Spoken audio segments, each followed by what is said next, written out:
Bueno, pues muy buenas noches a todos en tiempo de la Ciudad de México. Yo soy Gabriel Cruz y tendré el gran honor y gusto de presentar a la doctora Iris Rentería.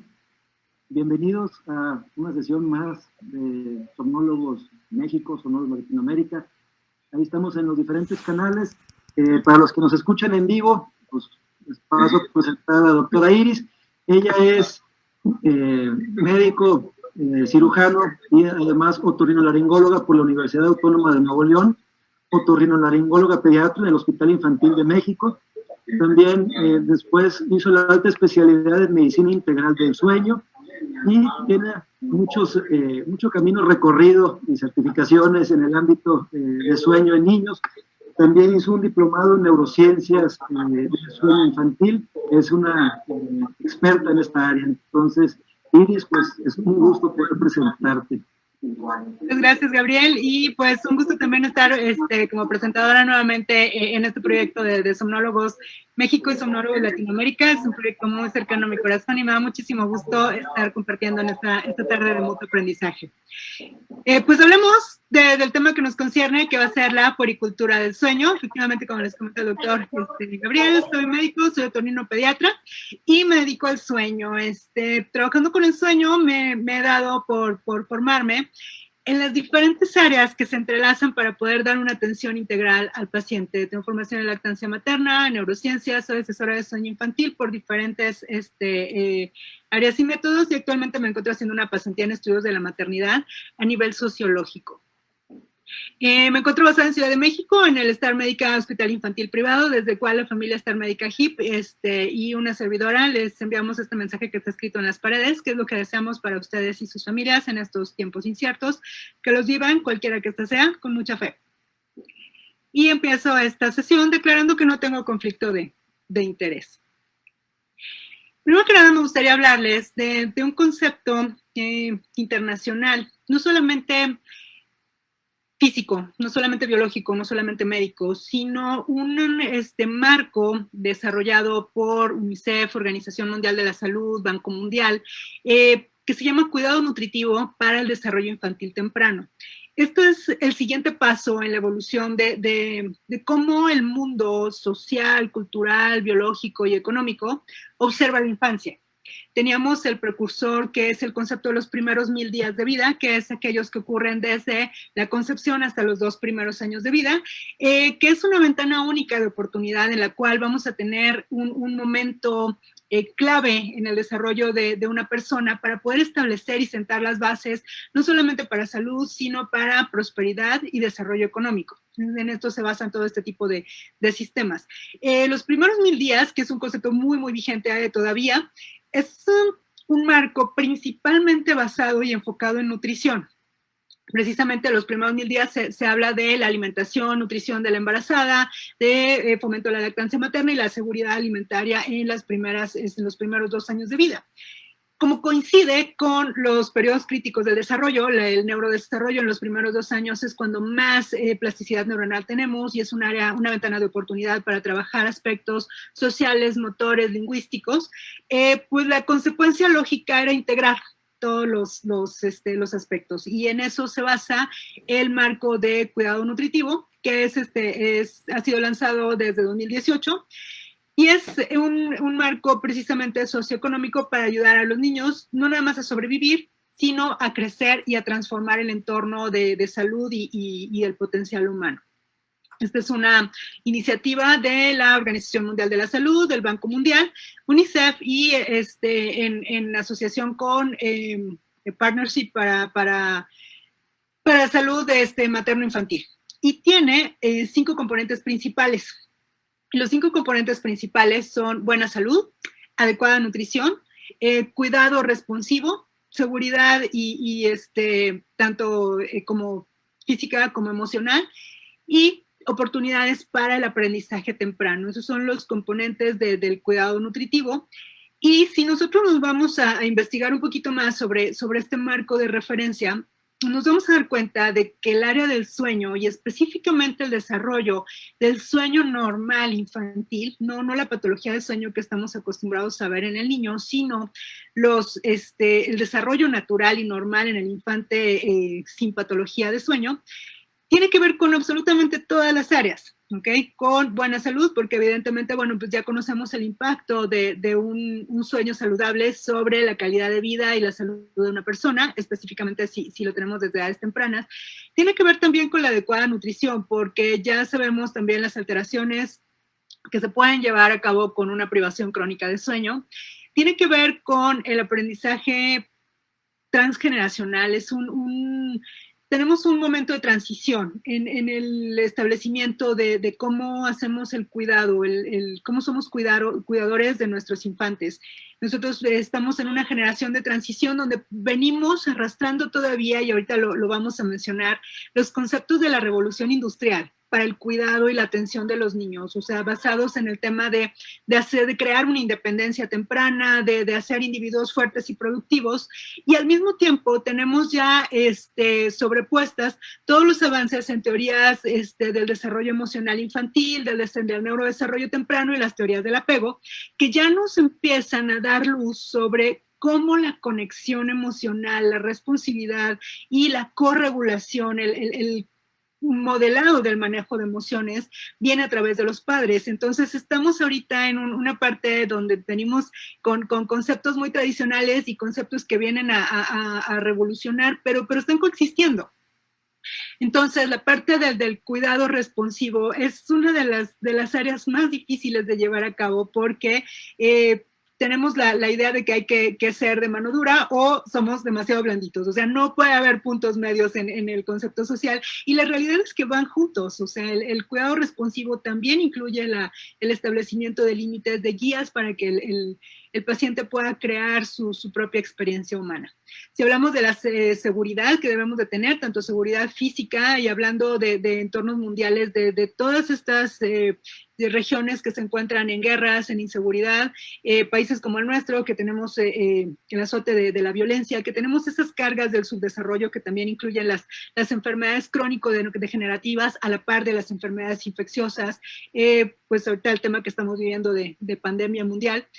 Y en medio de todo esto, el objetivo primario es proveer al infante las oportunidades para un aprendizaje y un desarrollo temprano. ¿Por qué? Porque estamos creando a las generaciones del futuro y toda la interacción de los componentes del cuidado nutritivo nunca puede ser subestimada. Entonces, como les digo, es totalmente retirado del concepto que nosotros como profesionales del sueño le ofrecemos al paciente que viene en desarrollo normal del dormir. Y entonces, cuando nosotros vamos a pensar en entender el sueño normal, no solamente va a ser cuestión de cifras o de números, sino la parte y que yo creo que en toda mi formación como médico de sueño y en mi práctica, de soy honesto, yo nunca lo había considerado así. O sea, que hubiera algo tan integral y tan integrado en el sueño normal. Cuando estudiamos medicina de sueño, ¿qué estudiamos del sueño normal? O sea, el capitulito que viene en el libro y donde te dice las cifras que tenemos que aprendernos y se acabó, ¿no? Pero en realidad nos quedamos un poco cortos para lo que nos demanda el marco actual de neurodesarrollo y el contexto en el cual debemos de saltar, porque ya está aquí, y no estamos preparados. Entonces se trata de traducir la evidencia que tenemos, que también aquí hay que hacer una especie de disclaimer porque la evidencia en sueño normal es muy limitada en cuanto a diversidad. Y en sueño normal, en desarrollo del sueño normal infantil, el nombre del juego es diversidad. O sea, creo que hay que partir de que reconocemos de que hay una base imperfecta de evidencia, muy mejorable, y sobre todo, pues, con un nuevo enfoque que debemos de tomar, enfocados en la diversidad. ¿Ok? Ahorita trabajamos con evidencia basada en roles tradicionales, en sociedades occidentales, caucásicas, niños que no son alimentados con leche humana, clase media y acceso a servicios de salud. Entonces, esa es la media con la cual comparamos a todos los diferentes países y sus grados de desarrollo. Entonces, hay que traducir esa evidencia a un abordaje que pueda apoyar el sueño, la alimentación y el bienestar de las familias en donde nosotros nos estamos desempeñando, ¿ok? Y ahí vamos a, pues, ¿quién va a ser nuestra unidad de trabajo cuando hablamos de pediatría de sueño o de puericultura de sueño? Específicamente hablando de puericultura de sueño, del acompañamiento del infante normal. Entonces, la unidad de trabajo no es el niño, ¿okay? Porque por mucho tiempo consideramos que quien tenemos que arreglar es al niño que está chueco y que no duerme y que nosotros lo tenemos que hacer dormir, o a los papás que no ponen límites que nosotros los tenemos que enseñar a hacer de mano firme. En realidad es toda la familia, o sea, tenemos grandes ignorados dentro de la pediatría puericultura del sueño, que son los padres, la salud mental, emocional, parental, ¿okay? La influencia cultural y la herida transgeneracional que nosotros tenemos por querer sanar estas prácticas autoritarias que ahorita, pues bueno, que contamos en nuestras terapias, se los dejo de tarea. Y bueno, pues tratar de abrir el camino a una nueva etapa, que tampoco está nueva, pero bueno, pues es la que sigue, dentro de cómo vamos a abordar el cuidado del infante. Entonces, las circunstancias de la práctica cotidiana que normalmente nos encontramos, que las damos por hecho, pero no las aconsejamos basados en evidencia, sino prácticamente pues en nuestras propias experiencias, en nuestro marco de referencia personal y familiar. Pues hablamos de qué es normal, o sea, cómo aconsejamos sobre sueño normal. Primero tendríamos que saber cuáles son los conceptos de sueño normal. También hablaremos sobre los despertares nocturnos, el llanto y la responsividad o los tiempos que vamos a ignorar el llanto. La lactancia materna nocturna y el sueño en superficie compartida. Es que escogí estas 4 elementos que son aquellos que curiosamente están etiquetados como controversias, pero conforme nosotros hacemos sentido de la evidencia, nos vamos dando cuenta que el nombre del juego no es controversia, es diversidad. Entonces, pues si vamos a hablar del sueño normal, lo primero que nos tenemos que preguntar, y esa es una duda que yo tengo existencial, es ¿qué es normal? ¿Okay? Y si vamos a qué dice el diccionario, dice que lo normal es aquello que se ajusta a unos requisitos que ya están fijados. Y eso me recordó, pues entonces, ok, son unos requisitos ya fijados, pero unas reglas. Pero esas reglas, ¿quién las pone? ¿Ok? Hay tres grandes grupos de reglas que estamos viviendo actualmente. La primera es la regla o la norma cultural. ¿Okay? La norma cultural es la ideología que tiene, pues, social, históricamente, un grupo. ¿Okay? Este grupo, de acuerdo a su historia social, a su evolución, tiene esta norma cultural. Y esa ideología es la que define las expectativas, o sea, qué debería de estar pasando, cómo debería de estar viviendo esta experiencia. Ahí es donde encontramos frases como las que, pues, tenemos ya reconocidas, de que, pues, un bebé bueno, un buen niño, es el que ya duerme toda la noche, un niño normal es el que duerme toda la noche, o que llorar fortalece los pulmones, que los papás deben de enseñar la habilidad, o sea, de dormir o calmarse por sí solo, el famoso self-soothing, o que malcriamos a los bebés si los traemos cargados todo el tiempo.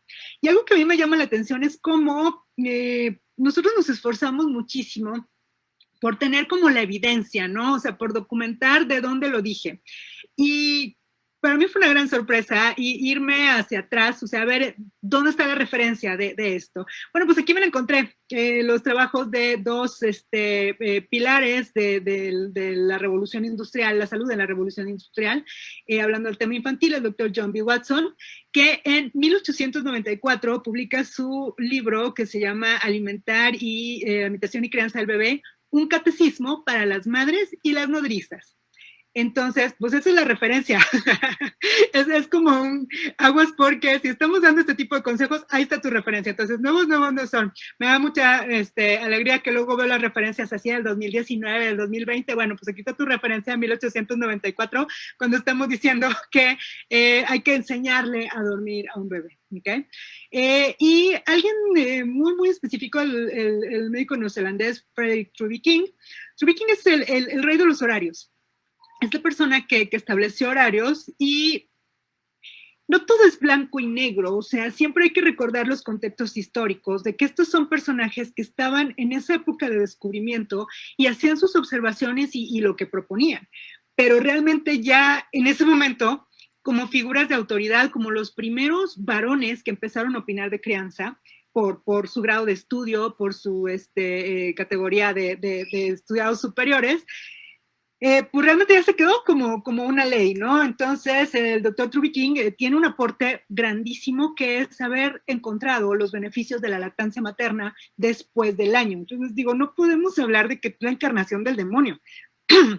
O sea, estableció que tendría que haber más tiempo de lactancia para tener beneficios, y esto lo observó en Japón. Japón es una cultura que tiene una tendencia hacia la lactancia prolongada, hacia el colecho. Entonces, él encontró beneficios de este tipo de prácticas, beneficios fisiológicos, pero al trasladarlo a su perfil profesional en Nueva Zelanda, él puso horarios. O sea, él es el autor de los famosos de que cada 3 horas, cada 4 horas se debe alimentar el bebé. Y también sí le ponía también horarios a todo, al apego. O sea, él es el precursor de que solamente a un hijo se le debe de hacer cariñitos 10 minutos por día, porque si no se malcriaban. Entonces, esos son como ciertos elementos que representan una época, ¿ok? Y un modo de pensamiento y unas necesidades sociales, ¿ok? Porque en estas épocas se necesitaba que el apego de la cría fuera tempranamente hacia la independencia. Porque, acuérdense, con la revolución industrial y después con las primeras guerras mundiales, pues las mujeres tienen que salir al campo laboral, hacer el campo, el área que dejaban vacante los varones que se iban a la guerra. Entonces, pues sí, la cría humana que no podía sobrevivir lejos de su madre, pues no era considerada apta, y por eso se empujaba a los niños que a temprana edad pudieran tener esta independencia. Ahora, es bastante interesante empezar a ver el aspecto social, porque también de aquí, de esta época precisamente, el otro día platicando con una colega, es que creo que deberíamos de cortar y desaparecer, porque vean cómo tantos años después todavía lo venimos arrastrando. Bueno, en estas épocas, justamente a los finales de 1800, es cuando empieza la norma, primero, de dormir al bebé tempranamente en otra habitación. Pero esto venía de que, pues en ese entonces, con lo que se sabía, medicamentos, disponibilidad de servicios de salud, pues se contagiaban muy fácilmente de enfermedades infecciosas y se morían. Entonces, pues si les daba tuberculosis a alguien de la familia, pues ya valió queso. Entonces, por eso era la idea de aislar a los bebés. O sea, lo fomentaban de que por favor los pasaran tempranamente, los tuvieran en otro cuarto, que no durmieran con ellos, pues para que no se fueran a contagiar. Digo, estamos en 2020 y creo que estamos volviendo a esas épocas. Pero, pues digamos, si hablamos de tuberculosis, de enfermedades respiratorias, o sea, ya nos podemos juntar con los bebés, ¿no? O sea, ya a partir de la era antibiótica han cambiado muchísimas cosas, a partir de nuestro entendimiento de la comprensión de las enfermedades respiratorias. Creo que también se nos quedó a la saga el actualizar las recomendaciones sociales. También de esta época son las prohibiciones de compartir la cama y el estigma del colecho, precisamente porque en épocas de gran depresión económica, de múltiples familias de múltiples hijos, compartiendo una sola habitación, generalmente una sola cama, con colchones muy mullidos, pues era frecuente que ya sea por cuestión accidental o desafortunadamente, y es desgarrador sentir esa herida social, por pobreza. Las familias, pues accidentalmente o intencionalmente, provocaban que sus hijos fallecieran.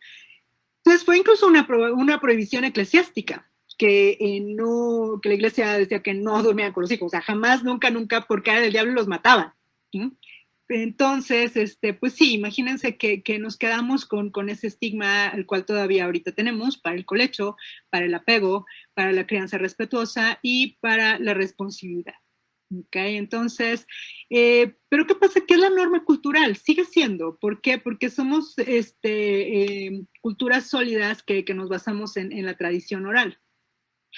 Y fíjense qué tan poderosa es la tradición oral, porque la cultura nos da un sentido de pertenencia, de que todos queremos pertenecer. El ser humano jamás está hecho para estar aislado, está hecho para la interdependencia y la colaboración. Estamos hechos para estar en tribu. Entonces, este es un estudio súper interesante de la Universidad de Durham en Reino Unido, en el cual se estudiaron pacientes que tenían lactancia materna exclusiva y alimentados exclusivamente por fórmula, ¿ok?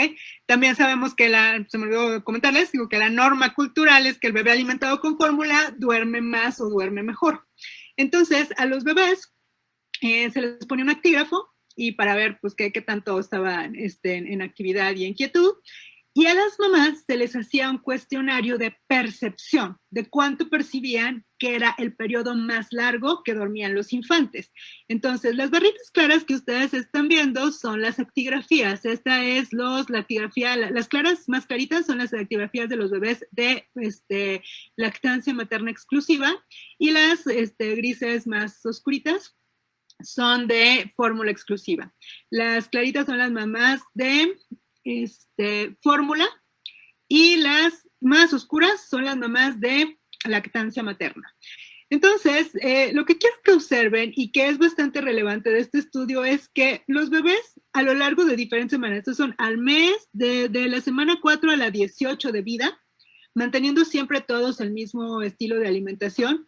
Vean cómo los bebés, o sea, prácticamente ellos dormían igual, o sea, a lo mejor la semana 18 de vida sí empieza a haber un cambio, justo con los patrones de sueño, los 4 meses es una época característica, pero bueno, o sea, prácticamente hasta el final, pero ellos todo el tiempo estaban durmiendo igual, ¿ok? Sin ninguna diferencia estadísticamente significativa. Y al inicio, las mamás, muy parecido, empezaban a reportar que percibían que dormían.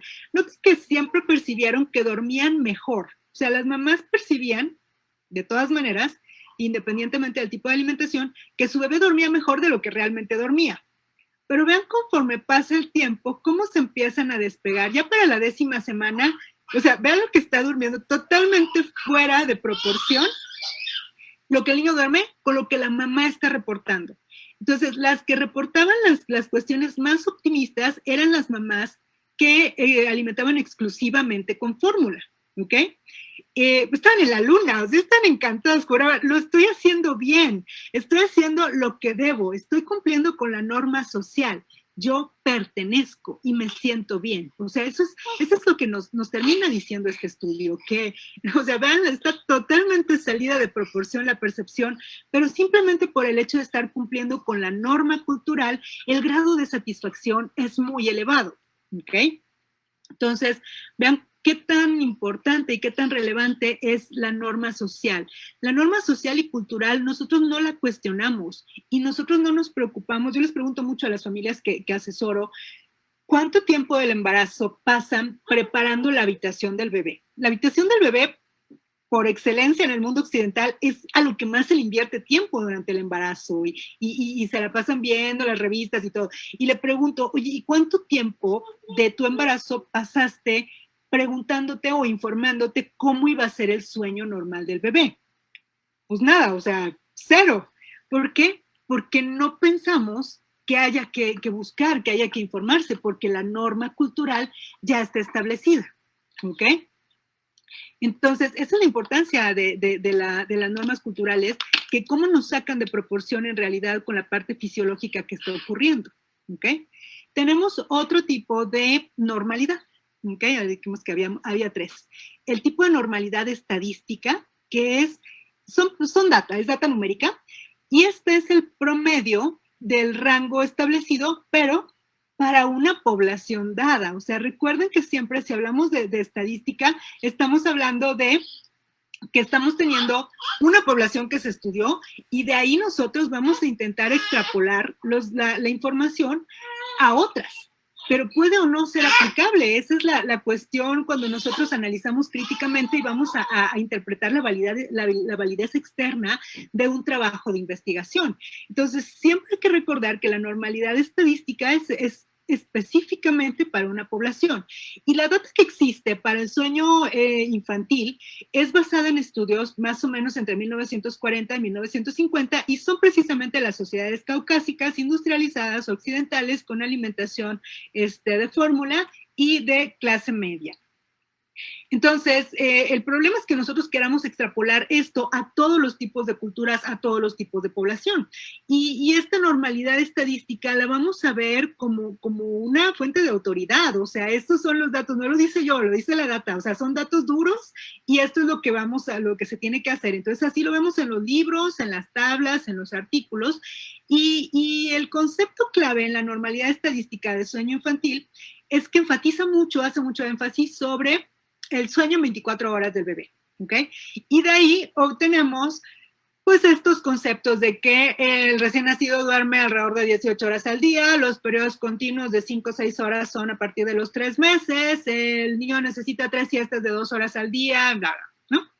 Entonces, si nos vamos a analizar un poquito la normalidad estadística, encontramos cosas bien interesantes. Esta es una revisión sistemática de la literatura, en la cual el doctor Galán y sus coautores hicieron una revisión, bueno, de toda la literatura que había sobre datos estadísticos, normatividad, en los primeros 3 años de vida, no, los primeros 5 años de vida.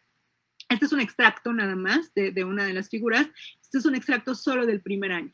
Entonces, lo que ustedes ven en puntitos es el promedio, pero las líneas punteadas es el rango de normalidad que mencionaban como normal los diferentes artículos. Entonces, a las diferentes edades, este es el concepto primario, o sea, que no, siempre nos preguntan los pacientes cuántas horas debe. Y si hay algo que yo creo que no debería existir en puericultura del sueño es el concepto de debe. O sea, en neurodesarrollo en general, el debe no existe. Es en qué rango podemos encontrar esa normalidad estadística, ¿ok? Y si ustedes se fijan, la variabilidad es bastante, o sea, no hay un punto de referencia, o sea, sí hay promedios, pero hay estos rangos tan variables que nosotros no podemos decir que todos los bebés recién nacidos, todos los bebés de 3 meses, todos los bebés de 6 meses, tendrían que tener una cierta cantidad específica de sueño. Esta es la tabla completa, vean la variabilidad, y algo que los autores notaron es que efectivamente, prácticamente en el primer año de vida y específicamente en los primeros 6 meses, los rangos de variabilidad eran mucho mayores y se iban estrechando conforme llegábamos al periodo íbamos pasando el primer septenio. Después de los 6, 7 años, ya había muchísima menos variabilidad, ya encaminándonos a la prepubertad y a la pubertad y a la edad adulta, igual a la adolescencia y a la edad adulta, pero prácticamente, y esto es un concepto que a mí nunca ha parado de fascinarme en cuestiones de desarrollo infantil, como el primer septenio, los primeros prácticamente 5 a 7 años de vida, que es un momento donde nosotros fisiológicamente, emocionalmente, nutrimentalmente, en muchísimos aspectos, y el sueño no es la excepción, tenemos una fisiología de cría. Okay. Es un concepto biológico admirable, innegable, y no puedo más que estar maravillada ante la perfección de ese entrelazamiento de los diferentes sistemas. Entonces, sí, efectivamente, el sueño no es la excepción. Nuestros primeros, por lo menos, 5 años de vida, vamos a tener una gran variabilidad que corresponde a ese establecimiento de los ciclos de sueño que también tienen una función protectora. O sea, si los bebés, estas son palabras del doctor James McKenna, que es una de las personas que ha estudiado más el colecho, fisiológicamente hablando, y él dice que si los bebés no se supusiera que despertaran durante la noche, no despertarían. O sea, están ahí para algo los despertares, y efectivamente su función es protectora contra el síndrome de muerte súbita, protectora contra las bajas de glucosa, protectora contra los elementos amenazantes del ambiente. Entonces tenemos nuestro sistema sensorial completamente integrado, y cada vez que hacemos un ciclo de sueño se hace ese reconocimiento sensorial, y no nada más hablando de los 5 sentidos clásicos, sino también de la parte vestibular, de la parte propioceptiva, la interocepción, que es una de las cosas que no consideramos, ese octavo sentido. Y entonces, pues cualquier necesidad va a resultar en un despertar o va a resultar en un alertamiento. Entonces, el tiempo total de sueño se va a ver influido por muchísimos factores. ¿Qué pasa? Pues que esto se hace una cuestión reduccionista, porque esta evidencia es difícil de traducir hasta para nosotros mismos, si no la buscamos intencionadamente. Entonces las familias, pues lo que van a ver es en el Instagram las tablitas. Esta es la mía, yo también tengo. Entonces yo tengo una relación de amor-odio con estas tablitas que todo el mundo maneja, y los papás ya hasta se las saben y las descargan y las comparan, y están estresados porque su bebé en vez de dormir 6, 7 horas al día duerme 5.5, o sea, y está ahora también mucho el tema de monitorear el sueño y cronometrar el sueño, y la verdad es que, o este tipo de propuestas, o sea, el niño lo vamos a entrenar paso a paso, te voy a vender, ¿cómo vamos a dormir 12 horas para las 12 semanas? O sea, ¿puede ser posible? Sí. ¿Puede ser posible en todos los niños? No, o sea, no es como enseñar a leer, que si te pones pues, con un método, la gran mayoría de los niños en algún momento lo va a adquirir. O sea, esto no es necesariamente una promesa factible, pero pues es lo que se ve. Entonces, como les platico, la normalidad estadística es el reflejo de prácticas y estilos de vida, pues de por lo menos 70 años en adelante, y es una causa de ansiedad en padres cuando su pequeño no está en el rango, que prácticamente estos horarios estrictos y rígidos van a funcionar alrededor del 15-20% de los pacientes. El 80-85%, o sea, la gran mayoría, no está dentro de la regla, ¿ok? Por ejemplo, es el periodo más largo de sueño en la misma revisión, que dependiendo de la edad en meses, en los primeros 24 meses, pues sí va aumentando en horas el tirón más largo que pudiera dar el niño, pero no quiere decir que todos los niños a los 20 meses estén durmiendo 9 horas sin interrupciones. O sea, son conceptos de una muestra, ¿ok?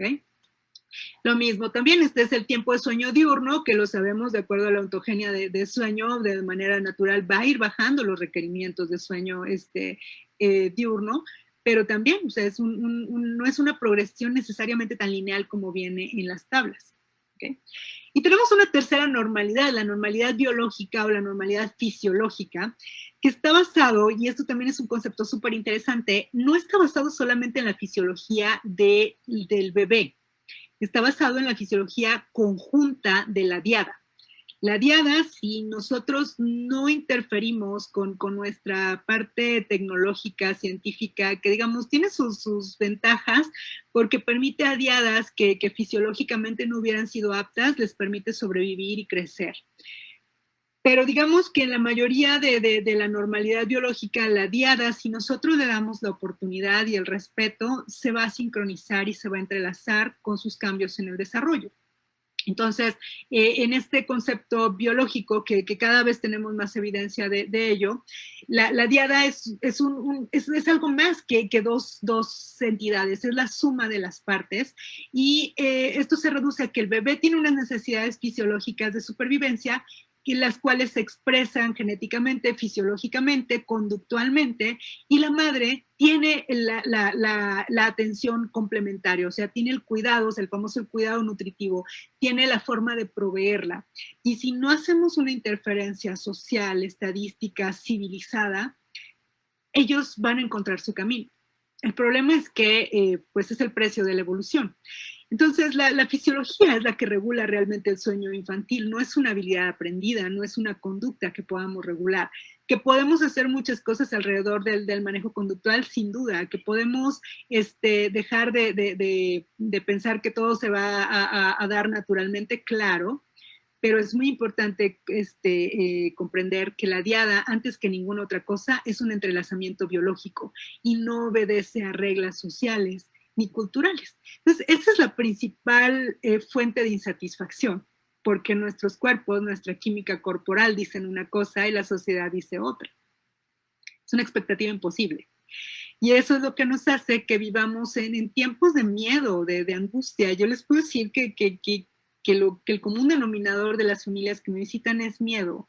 Miedo de no estar haciendo lo correcto, no importa que hayamos hecho bebés por los últimos 200,000 años, o sea, miedo de estarlo haciendo mal, miedo de estarlo haciendo bien, miedo de estar correcto, ¿no? Y los consejos de crianza precisamente suelen ser muy destructivos, porque una de las experiencias más difíciles emocionalmente hablando, y esto lo veo en la consulta, lo veo en grupos de apoyo, lo veo en la literatura, es esa desesperación porque hay avisos contradictorios, pero es muy importante saber por qué tenemos esos avisos, esos consejos contradictorios, porque tenemos por un lado y por otro y por otro y por otro, y cada quien piensa que su normal es lo normal.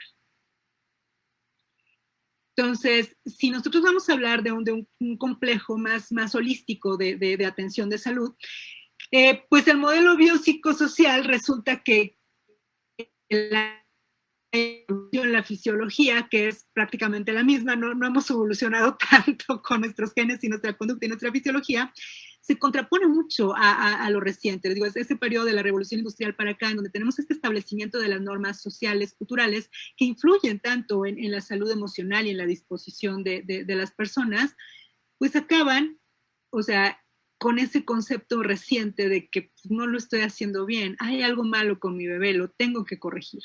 ¿Okay? Entonces, ese grado de insatisfacción donde por un lado tenemos las respuestas fisiológicas, tenemos el impulso neurohormonal, genético, pero tenemos el miedo social. Y entonces se vuelve un juego de expectativas de verdad imposibles. O sea, esta expectativa del cuarto de bebé blanco para empezar, pues es algo que no se puede lograr. En realidad es una norma que no se puede cumplir. Acaba siendo algo así. En mi casa, hoy no, hoy está muy limpia, pero en algún momento estuvo así. Entonces, es una fuente de insatisfacción. Quiero esto y tengo esto. ¿Qué está pasando? ¿Ok? Entonces, en ello habríamos que empezar a desmenuzar cada una de las situaciones de mayor conflicto y empecemos por los despertares nocturnos. Nuevamente me remito, o sea, me encanta irle a buscar porque cuando empezamos a buscar la verdadera fuente de los consejos que estamos dando, o sea, te vas para atrás, es muy divertido. Veámoslo juntos. Este es un estudio clásico de Mori Uko. Pero este ya no es tan antiguo, ya es de 1957, ya estamos en el siglo anterior, que es el estudio clásico de los despertares en la infancia temprana. Entonces, es un estudio que todavía resuena y es un parteaguas que continuamos manejando con el concepto de dormir toda la noche. ¿Okay? Eso es un estudio largo para la época, eran 160 pacientes y es una corte que se siguió de los 0 a los 12 meses de edad. Y estos autores, en realidad, su concepto de dormir toda la noche era que los papás no reportaran, o sea, no que no se despertaran, que no reportaran llanto o inquietud de los niños, o sea, que no los molestaran los niños de 12 de la noche a 5 de la mañana. Era el único criterio. ¿Ok? Ahí es cuando empezamos nosotros a ver. De los 160 pacientes, el 70% de los pacientes a los 3 meses consiguieron esto, o sea, a los 3 meses pasaban periodos de prácticamente 5 horas sin molestar a padres. No sabemos si despertaban o no, porque no había ninguna medida objetiva, pero no lloraban, no molestaban, ¿ok? Generalmente la mayoría estaban incluso en habitaciones separadas, porque era la norma para la edad, para la época, y a los 6 meses de edad, hasta el 83% de los niños efectivamente estaban teniendo su periodo más largo de sueño, de hasta 5 horas en ese momento. Chidísimo, ¿no? Hasta aquí vamos bien, pero pues es que hay que leer completo el artículo, porque aquí fue donde se quedó la mayoría de la gente. Entonces, queda la norma estadística y se convierte en norma social de que a los 3 meses, y esta era una duda que yo tenía cuando hacía entrenamientos de sleep coaching, o sea, cuando me formé como sleep coach, que en todos lados decían que los 3 meses y los 3 meses, los 3 meses. Bueno, pues ahí está el origen de los 3 meses. La norma social se volvió que un niño entre los 3 y los 6 meses es capaz de dormir toda la noche. Y culturalmente yo entiendo toda la noche en una sociedad occidental de 7 de la noche a 7 de la mañana. O sea, nada que ver con lo que dice el artículo. ¿Ok? Entonces estamos pidiendo periodos de 12 horas a los 3 meses porque un artículo dice que así es, pero no es cierto, el artículo ni dice eso, para empezar. Y si seguimos leyendo, es mucho más interesante saber.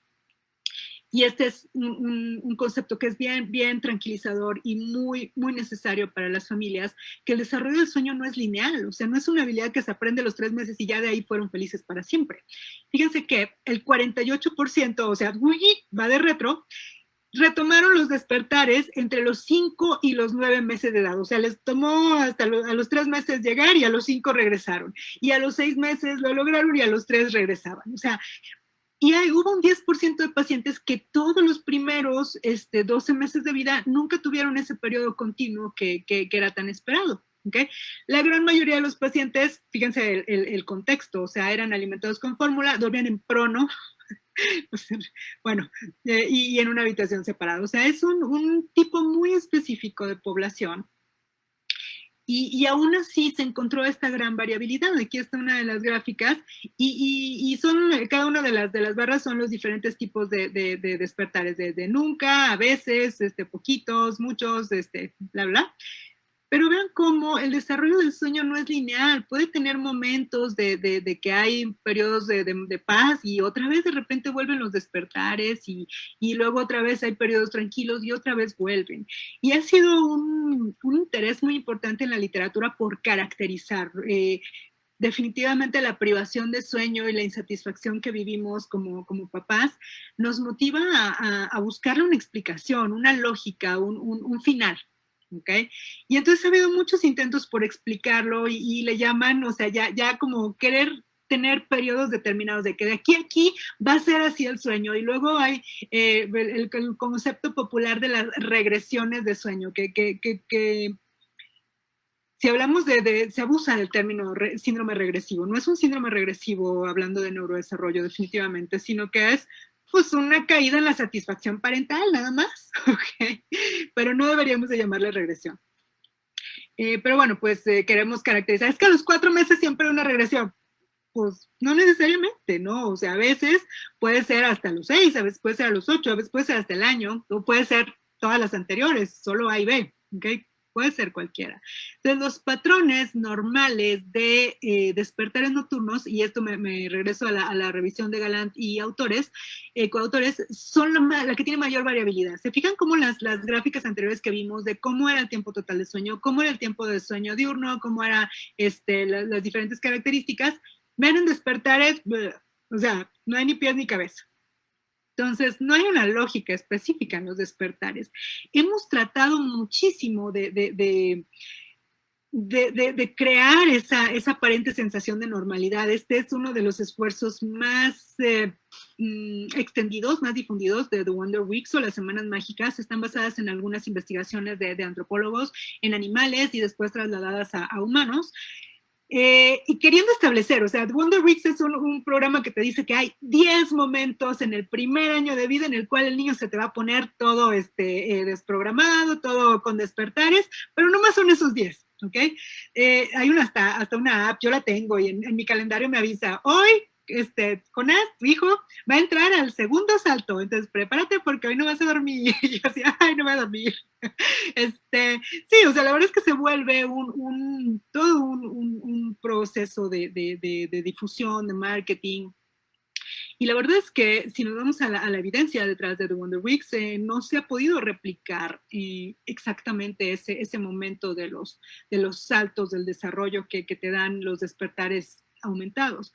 Se sabe que hay una gran variabilidad, eso es lo que nos demuestran los estudios, y hay ciertos periodos comunes, o sea, coinciden con etapas del desarrollo, sí, con aumento de habilidades, o sea, obviamente disminuye el tiempo de sueño diurno y empieza a haber más tiempo para practicar las nuevas habilidades, pero no hay un patrón específico que nosotros podamos decir. Entonces, ¿cuál es nuestra función como personal de sueño? Hacer esa empatía y esa relación con la familia, velar por la salud emocional de la familia para que independientemente de cómo se presenten los despertares, no se basen en expectativas para estar satisfechos con el sueño. O sea, animarles a observar más bien que si el niño está despertando espontáneamente, se ve fresco, descansado, o sea, que vean el estado general como un parámetro y no como con el miedo de que si tiene despertares no está descansando. O sea, porque a mí me sorprende cómo en mi consulta de sueño llega el niño y el niño así, mira, pero es que como una lechuga, o sea, 20 despertares en la noche de medio segundo, se vuelve a dormir y los papás así, obviamente. Y entonces me dicen, es que yo creo que no está descansando. No, o sea, los veo a los dos y así dices, oh, el niño está descansando perfectamente, ustedes son los que no están descansando. Entonces, ¿quién es mi objetivo para trabajar en esa consulta? Los papás, ¿ok? Y el primer punto clave para lograr la estabilidad emocional parental es el aterrizaje a expectativas realistas, ¿no? El no depender de esta norma, pues, empírica, sino hacer un poco más de sentido de la evidencia científica. ¿Qué nos dice la evidencia? Pues que los niños se despierten en la noche y si no tuvieran una razón de ser, no estarían ahí. Ahorita vamos a ver un poco más de esas razones. 78% de los bebés de 5 a 6 meses, y este es un concepto que dicen las familias, se sigue despertando, es un concepto que debemos de erradicar. Despierta. ¿Por qué? Porque es fisiológico, es natural y es parte de su desarrollo. No es se sigue despertando. ¿ok? La evidencia es muy clara al respecto. Entre los 6 y los 18 meses, hasta un 70% de los bebés despierta durante la noche, no se sigue despertando, despierta.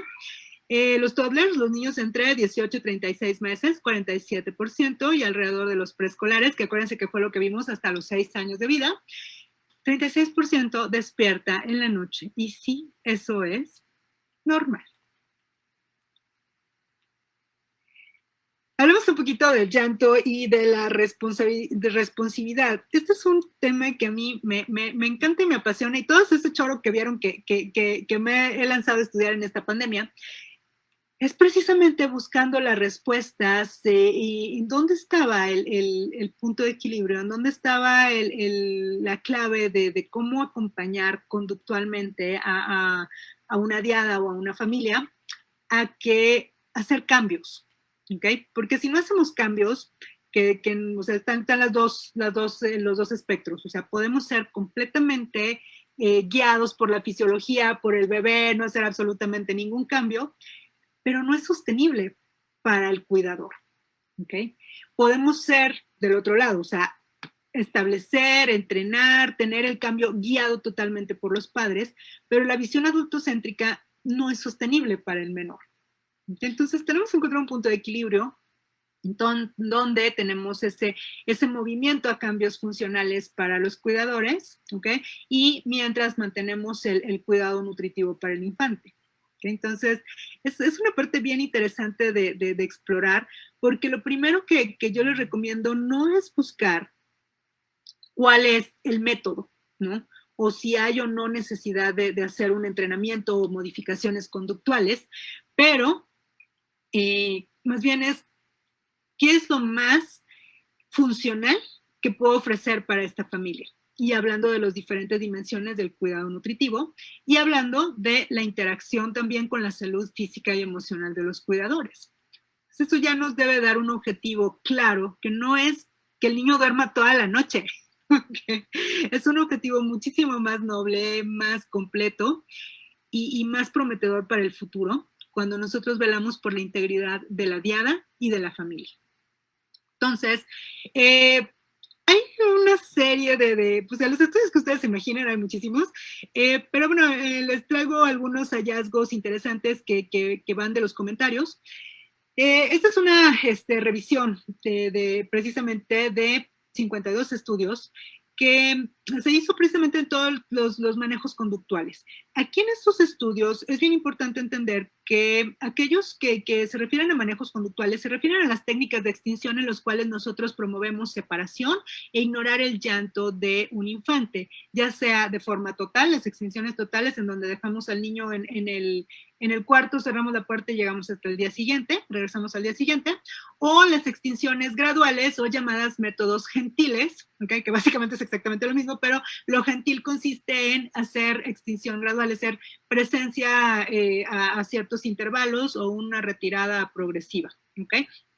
Pero básicamente estamos hablando de técnicas que incluyen separación e ignorar por tiempos determinados la petición del infante. Este estudio juntó literatura entre 1976 y 2005, si se fijan ya nos vamos acercando, y precisamente habla de la época de oro del sleep training, que son los años 80, muy congruente con la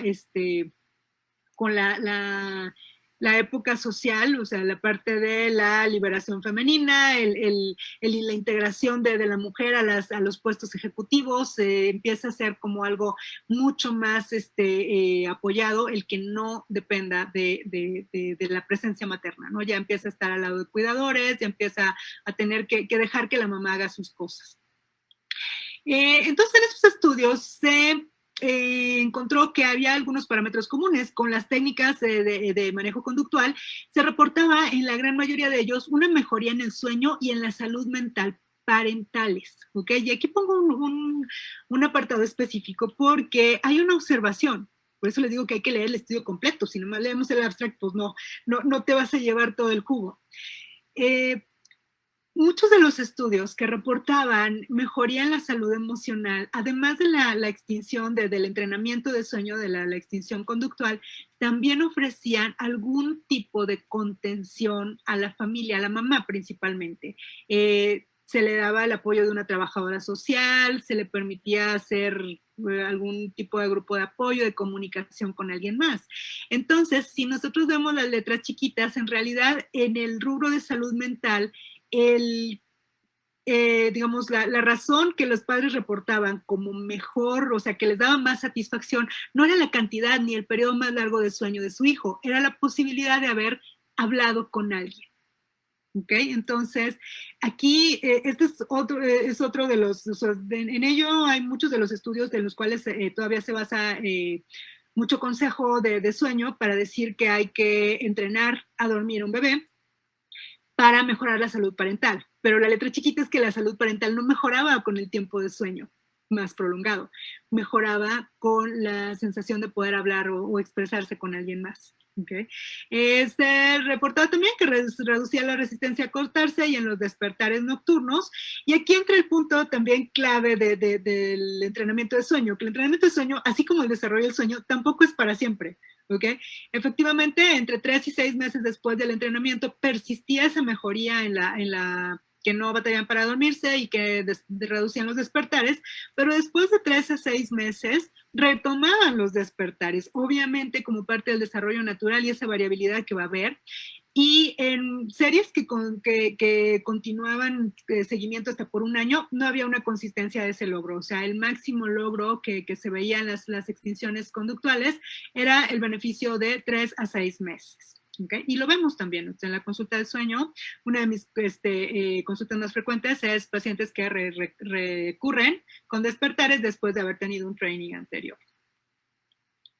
Entonces, eso es lo que debemos de extrapolar de los estudios, porque no hay nada que sea específicamente estigmatizante o no es necesario satanizar. Este es el estudio más reciente, el estudio de Great Sun, que lo anduvo paseando por todo el mundo, o sea, en cuanto salió, es un estudio aleatorizado, controlado, precisamente, y fueron 43 pacientes de 6 a 16 meses, en donde se hizo una extinción gradual, que también este estudio digamos, es como lo políticamente correcto porque es una extinción gradual, no es un cry out estricto, y un grupo control, y midieron pues todo lo que debemos de hacer en medicina de sueño, ¿no? Estudiar el sueño. Tenían también biomarcadores, tenían el cortisol salival y cuestionarios estandarizados para el estrés parental, para la conducta del infante y para la relación de los padres a hijos. O sea, a grandes rasgos, y si nosotros vemos desde afuera este estudio, es un estudio completo, es un estudio que se ve muy sólido, ¿okay? Que es el que todo el mundo dice que ese es el que ya nos da permiso a todos de mandar al training, y el seguimiento está bastante decente, es a la semana, al mes y a los 3 meses. Ellos finalmente reportan una reducción significativa de los despertares nocturnos en el grupo de intervención. Fue una intervención de 2 semanas, que son las 2 semanas clásicas que actualmente se manejan en las técnicas de sleep training. Y ellos reportaban que los niveles de cortisol salival siempre fueron menores en el grupo de intervención, o sea, en el grupo que sí se les había hecho las extinciones graduales. Decían, pues no pasa nada, no les da cortisol, no se afecta el apego, porque pues los papás no refirieron diferencias significativas. Pero en realidad también, si nos vamos a leer un poquito más, la metodología del estudio no es tan sólida como parece. En realidad sí tiene algunos puntos débiles que finalmente lo que nos hacen concluir es que esos niveles de reducidos de cortisol salival que fueron al mes, a los 3 meses y a los 12 meses, eran parte de la reducción natural por un apego seguro. ¿Okay? No tuvo mucho que ver al final de cuentas. Si analizamos los resultados y los reportes que ellos nos marcan, tal vez el punto clave aquí es que no hay alteraciones en el apego. Entonces, en familias que mantuvieron un apego seguro, más bien en la conclusión real, no es la intervención de 2 semanas, es familias con apego seguro por hasta 12 meses, los niveles de cortisol salival, el estrés parental, problemas emocionales y conductuales se debieron a la relación más que a la intervención. Okay. Es una falla metodológica importante que no se ha comentado al respecto, y en realidad pues es al revés. En lugar de ser un estudio a favor de las extinciones, es un estudio a favor de la conducta responsiva. Hay otro estudio clásico también de la doctora Wendy Middlemiss, que es bueno, esto es, creo que lo volví a poner, que habla de, bueno, este es otro estudio que habla de la responsividad, o sea, habla de la actitud de los papás a la hora de dormir. Entonces, medía el cortisol salival del niño en papás que, pues, veían la actitud del papá, ¿no? Tiene escalas estandarizadas de qué tan disponible emocionalmente estaba la mamá, o sea, qué tanto tendía a ignorar o qué tanto tendía a responder, específicamente en las conductas que no fueran llanto, o sea, que solamente fuera un movimiento o el primer berridito, ¿ok? Bueno, pues los resultados son que los niveles más saludables de cortisol eran los niños que las madres respondían al primer berridito. ¿Por qué? Porque así es nuestra fisiología. Somos crías y somos cuidadores. ¿Okay? Entonces había una congruencia en la necesidad y en la conducta que resultaba satisfactoria para ambas partes de la diada. Entonces el cortisol permanecía estable. Son estudios que realmente nos hacen voltear a cuestionar un poquito qué consideramos la norma, qué es lo que estamos apoyando.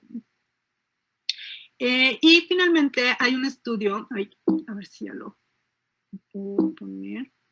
Bueno, creo que me lo pasé. Bueno, está ahí. Bueno, tenemos otro estudio, ahorita ya me hice bolas con la diapositiva.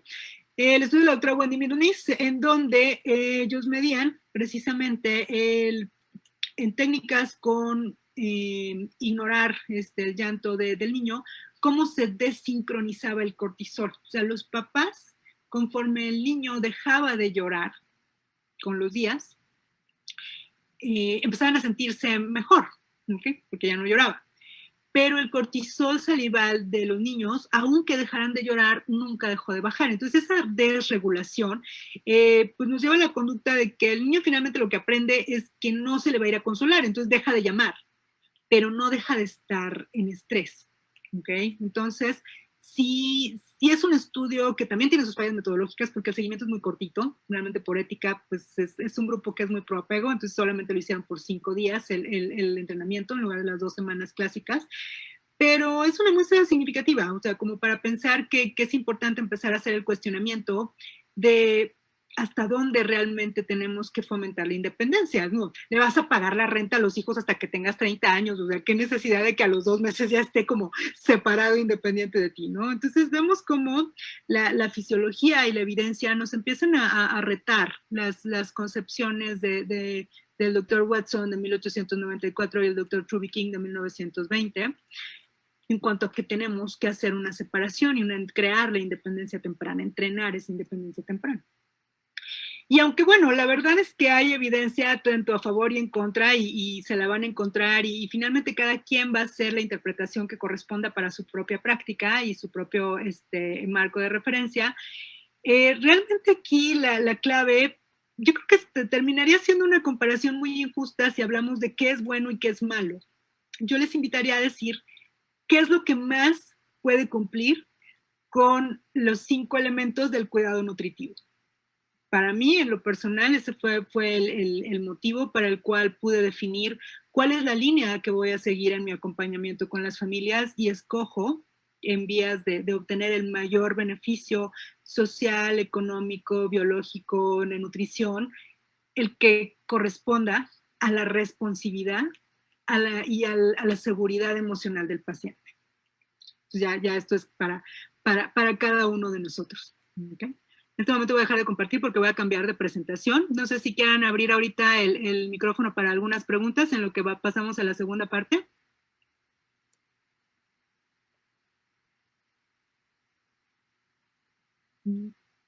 Okay. Si no, pues cambiamos. No hay preguntas en el chat. ¿Hay preguntas ahorita? Okay, muy bien. De aquí de Zoom y tampoco en Sonoro. Perfecto, pues entonces continúo. Y pasamos a los 2 últimos puntos de la sesión, que es, pues hablaremos de la lactancia nocturna, que es uno de los temas que más me gusta hablar, y es donde se conjunta todo lo que hemos visto, y esos puntos como a lo mejor de incomodidad o de desencuentro se acaban de resolver, ¿ok? Entonces, siempre es importante considerar todo lo que implica el apoyo a la diada. Y si hablamos de la diada de un recién nacido hasta la diada de madre a adolescente, o sea, con el hijo adolescente. Pero principalmente en la primera infancia es todo ese apoyo que se recibe, y por eso me remito ay, un tantito, déjame, le voy a dar acceso a Libby. Ahí está ya. Me remito al concepto de los primeros 1000 días, que es el cuidado que le damos a la mamá y desde el recién nacido, no nada más desde el recién nacido, sino durante el embarazo y el nacimiento y el periodo de posparto, es lo que va a influenciar su éxito con la alimentación. Bueno, esta es una frase de una de las titulares de la Academia de Medicina de Lactancia. La salud y su vida, y específicamente porque está claramente demostrado el impacto de la nutrición y la lactancia humana en el desarrollo y la movilidad social de una persona, en su ingreso en la edad adulta, su coeficiente intelectual. Y al revés, el soporte inadecuado a las madres no solamente las va a impactar a ellas, impacta al hijo y a los hijos, o sea, los hijos de la comunidad, ¿okay? A toda la familia, a toda la sociedad y a la economía. Entonces, no es un trabajo pequeño el hablar de la puericultura. La puericultura es un área muy negada en la pediatría, y si hablamos de sueño, pues prácticamente es ignorada, pero su importancia no puede ser subestimada. Si hablamos del concepto de lactancia como no solamente alimentación, sino un componente esencial del neurodesarrollo, tanto en nutrición, en aferencias sensoriales, en componente sensorio-motor, en aprendizaje, en establecimiento de memorias, de conexiones cerebrales, tenemos el primer elemento para el desarrollo infantil temprano en la mejor variedad de condiciones. Y nosotros como profesionales del sueño, en realidad, la forma en que aconsejamos respecto a la lactancia es muy importante identificar los elementos de nuestra propia vivencia. Si somos madres, si no somos personas con hijos, si hemos tenido una experiencia cercana con la lactancia, si sabemos de lactancia, estos elementos de nuestra propia relación con la lactancia materna son los que van a influir en las decisiones que tomamos, en la asesoría que brindamos, en los consejos que damos. ¿Okay? Entonces, también es una invitación a hacer ese viaje de introspección personal. Sé o no sé de lo que estoy hablando, tengo o no los elementos para aconsejarlo, tengo, lo hago, no lo tengo, me capacito y refiero, me silencio y refiero, o me capacito y crezco. Entonces entramos a un tema que es muy, muy pedido también, que es el de las tomas nocturnas. Y aquí vamos otra vez y vamos a regresar a la normalidad estadística, porque estas normas también vienen de donde mismo, donde se están imaginando, pues vienen de donde mismo. Entonces, la normalidad estadística y lo que se maneja en neonatología o en pediatría es cuánto tiempo podría estar un bebé sin tomar leche, ¿ok? Que esto, pues ya hablemos de, como ya hemos hablado de los tiempos de sueño, puede ser un rango muy amplio. Entonces nos habla de que puede ser, o sea, hasta 4 horas máximo. Ahí están las famosas 4 horas de Truby King, o sea, véanlas hasta dónde las tenemos. ¿Okay? Luego decimos que alrededor de los 6 meses puede ser hasta 5, 7 horas, y nos quedamos en un punto de que alrededor, después de los 6 meses, 6 horitas. ¿Okay? Pero eso es una normalidad estadística y no necesariamente va a aplicar para niños exclusivamente amamantados o en diferentes condiciones genéticas, culturales, sociales, diferentes grados de seguridad alimentaria. O sea, es súper variable. Pero pues esto es lo que está escrito ahí en las tablitas. Ahora, es lo mismo cuánto puede estar un niño sin tomar leche a cuándo puedo quitar tomas nocturnas. No, para nada, son peras y manzanas totalmente diferentes. ¿Cuándo se pueden retirar tomas nocturnas? Esta no es una decisión de nosotros. Depende para cada niño. O sea, la segunda pregunta que más me hacen después de cuánto debe de dormir es cuándo le puedo dejar de quitar las tomas, ¿ok? Y esto, la respuesta real es que no hay una edad definida, o sea, no hay una edad a la cual ni un peso al cual, o sea, porque circulan muchas versiones, es que a los tantos kilos, es que a los tantos meses, o sea, todo tiene que ver con que nosotros entendamos la fisiología de la lactancia, ¿ok? Y aparte de esto, entendamos la motivación de la familia, podemos apoyar con sus objetivos de lactancia, podemos apoyarles con un estilo de vida crianza que ellos hayan escogido y cuál es el estado de salud, que eso es algo también súper importante. Entonces, como les digo, no nomás en las tomas nocturnas, sino en todo el acompañamiento en sueño infantil, en el desarrollo del sueño infantil, vamos a tener los tres elementos. O sea, vamos a tener los requerimientos del bebé, las necesidades de la madre y las de la familia. La unidad completa de la puericultura y la medicina de sueño infantil deberían de ser la familia completa. ¿Okay? Si nosotros hablamos un poquito básico, rápido, de fisiología de la lactancia, la nutrición y la leche humana están súper interrelacionadas. O sea, la leche materna, para empezar, nunca se vuelve agua, siempre tiene elementos nutrimentales.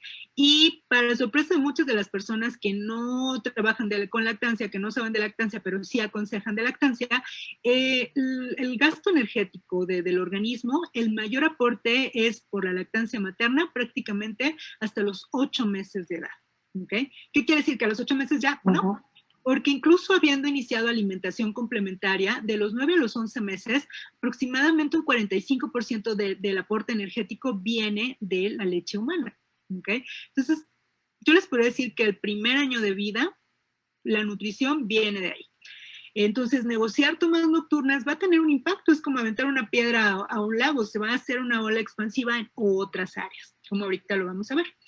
Y de los 12 a los 24 meses, que recuerden que la recomendación de la Organización Mundial de la Salud es como mínimo al año de edad y idealmente hasta los 24 meses, y después de ahí hasta que la mamá y el bebé lo decidan, el binomio es quien decide, la diada es quien hace su destete.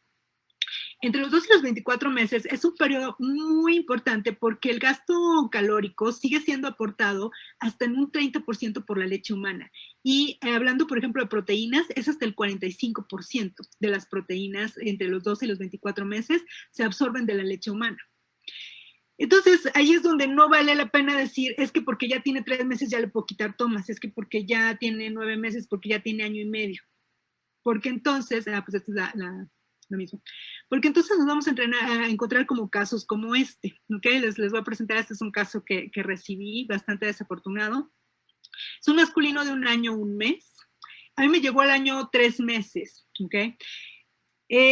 Una posición económica privilegiada, ningún dato de riesgo neurológico, nacido a término, por lo demás bien saludable, todos los estudios normales. Seguridad alimentaria, de muy buena posición económica, sin ningún problema para la alimentación, que llega a consulta de nutrición pediátrica por desnutrición aguda severa, debido el único cambio que había tenido era la suspensión de tomas nocturnas por un entrenamiento de sueño. De hecho, lo hicieron 2 veces. Hicieron un training y como todavía conservaba 2 despertares con tomas, hicieron un segundo entrenamiento con métodos conductuales, implicando separación y ignorar el llanto del pequeño, hasta que consiguieron que durmiera de 7 a 7. Entonces, ¿qué pasa? Porque la curva de crecimiento se nos fue para atrás, o sea, vean cómo, este sea el peso para la edad, creo, no sé, es que no tengo tapado, ustedes sí lo deben de ver, la referencia del parámetro nutrimental.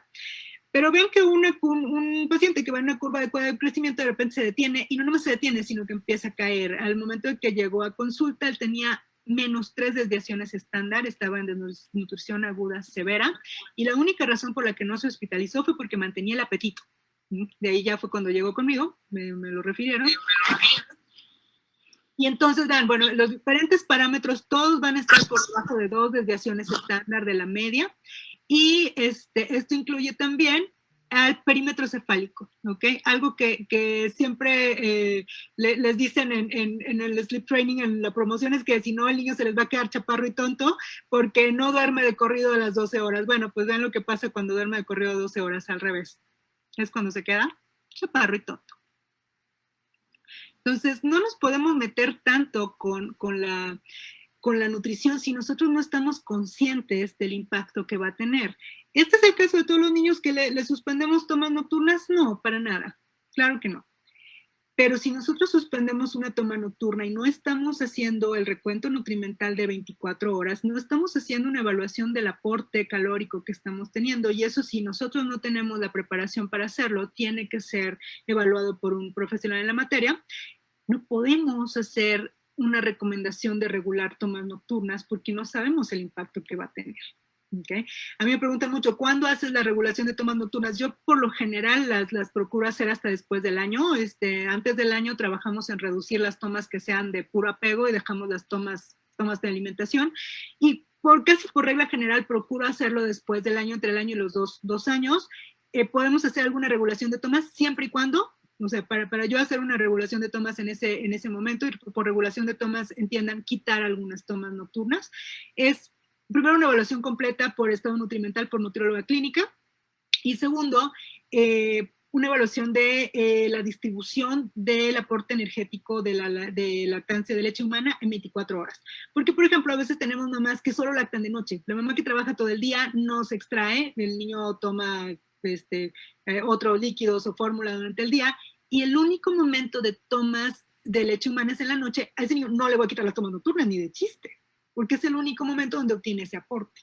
¿Okay? Pero sí hay que ver todo el contexto. Un niño que tiene la oportunidad de tener más tomas diurnas y obtener su aporte completo, definitivamente podemos trabajar con las tomas nocturnas, reacomodarlas, pero hay que ver la circunstancia completa. ¿Okay? Y aparte, independientemente nosotros de que podamos querer quitarlas y moverlas y hacerlas a nuestro antojo, la fisiología también está establecida. La leche humana también lleva un ciclo circadiano. Y ahí es donde entramos a la crononutrición. La crononutrición nos habla de que en cada momento del día, específicamente, vamos con el ritmo circadiano. La leche humana va a ser un aporte de melatonina y de triptófano para el infante. Recordemos que en los primeros 2-3 meses de vida, el infante todavía no produce su propia melatonina y no está establecido su ritmo circadiano. Ok, el ritmo circadiano lo establece a partir de los componentes de la leche humana. Y efectivamente, al momento de atardecer, el ritmo circadiano de la madre empieza a generar metionina, que es el precursor de la melatonina, para la leche humana. Y fíjense bien, o sea, la toma famosa de medianoche, que es una toma bien rebelde y bien difícil de quitar, precisamente la leche humana provee leptina, ¿ok? Entonces va a establecer que durante la madrugada vamos a estar teniendo más tomas, va a dar más apetito, ¿ok? Y en esas tomas justamente va melatonina y va triptófano, que aseguran que tanto el infante como la madre van a tener mayor proporción de melatonina circulante, van a poder inducir, van a poder tener un sueño más restaurador, aunque tengamos despertares. Estos despertares de la madrugada son muy incomprendidos, porque lo que estresa es el número, pero lo que realmente debería tranquilizarnos es que son reguladores. Y efectivamente, pues también para la hora de despertar, así como nosotros circadianamente vamos a tener la leche humana, el cortisol y de tirosina para que el niño se active en el día. ¿Okay? Entonces, también ese es un tip siempre para cuando las mamás que hacen su extracción de leche, hacen su banco de leche, que tengamos bien establecida la hora a la que se los trajo. Y la leche de noche, pues la guarden para la noche, cuando, o sea, por ejemplo, mamás que no tengo que trabajar, la leche que se extrae de noche se da de noche y la leche que se extrae de día se da de día, para que vayamos respetando esa crononutrición. ¿Okay? Aparte, la leche materna tiene una característica. Nosotros, si hablamos de la parte de especie animal, somos de los mamíferos que se llaman atriciales. Los mamíferos atriciales son nacemos inmaduros y requerimos mucho cuidado durante las primeras etapas de nuestro desarrollo.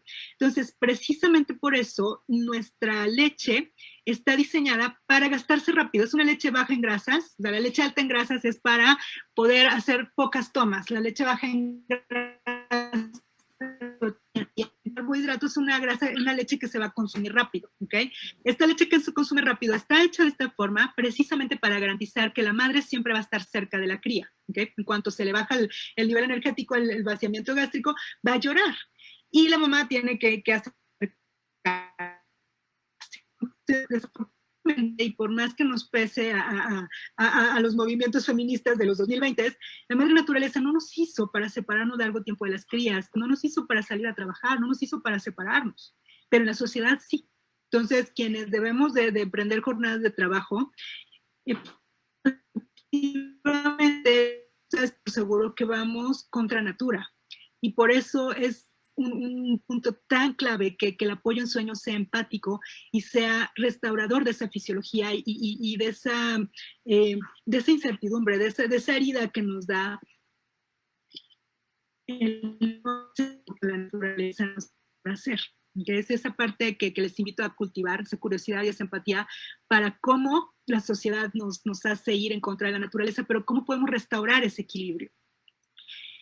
Y finalmente pasamos al punto del sueño en superficie compartida. Y aquí me voy específicamente al bebé que lacta, también hablaremos del bebé de fórmula, pero ¿en dónde va a dormir el bebé? Que dejen ustedes el que lacta, cualquier bebé. Pues depende de la familia, de la época del año, de cómo se lleven entre ellos, de cómo está la parte emocional, de lo que opina la suegra, o sea, estamos en un departamento pues nos vamos a dormir todos en el mismo cuarto, ¿no? Cómo es su estilo de crianza, ¿okay? Cómo está la fisiología, la tradición, la parte cultural, lo que está disponible, lo que está en la salud, el ambiente, las preferencias, todo esto va en el plato del sueño, lo que diga el personal de salud, cómo están, lo que se fijan hasta el último, pero todo eso. Entonces, vamos al otro punto en donde es correcto que duerma, ¿okay? Y aquí es donde ya entramos justo al enfoque, al debate, y por eso lo dejé para el final, porque este pique a mí siempre me ha dado mucha curiosidad, y una vez que aprendí de ello, ya no me lo porque en realidad no hay un dónde es correcto, o sea, está la parte como muy, muy conductiva, muy adultocéntrica del cry it out, o sea, nosotros tenemos que disponer dónde va a dormir, aquí están las tablas estadísticas, aquí están los percentiles normales, y aquí están las técnicas. Totalmente wait it out. No, hay que esperar, no, la naturaleza lo hace sola, todo pasa suave. En realidad que vamos completos a meditar y todo va a estar bien, todo bonito, sin llorar. Pues no, la verdad es que ni uno ni otro. He tenido la oportunidad de estar en ambas posturas, de formarme con precursores en ambas áreas, y me traje una respuesta muy interesante, que es que no hay un correcto. El nombre del juego siempre va a ser diversidad. Hay tantos factores involucrados que la verdad es que los arreglos para dormir son tan variados como hay familias y hay situaciones. Entonces, más bien es cómo acompañamos a estas familias. Y en vez de decir dónde es correcto, que yo te lo voy a decir, me di cuenta que hay 3 cosas que son esenciales. Lo primero es que sea seguro. Lo segundo es que sea congruente con la forma en que ellos quieren maternar o sea, llevar ese maternaje. Y lo final, que se sienta bien. Pasamos tanto tiempo en nuestra vida durmiendo que no estamos para sentirnos mal. Demasiado corta la vida para hacer otra cosa que no sé estar contentos, y menos cuando dormimos.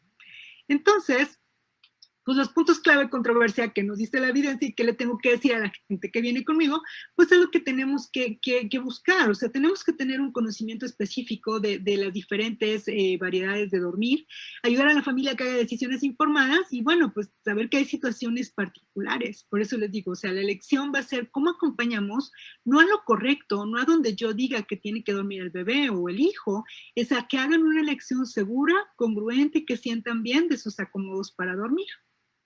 Y en realidad, más bien, es una combinación de todos los anteriores.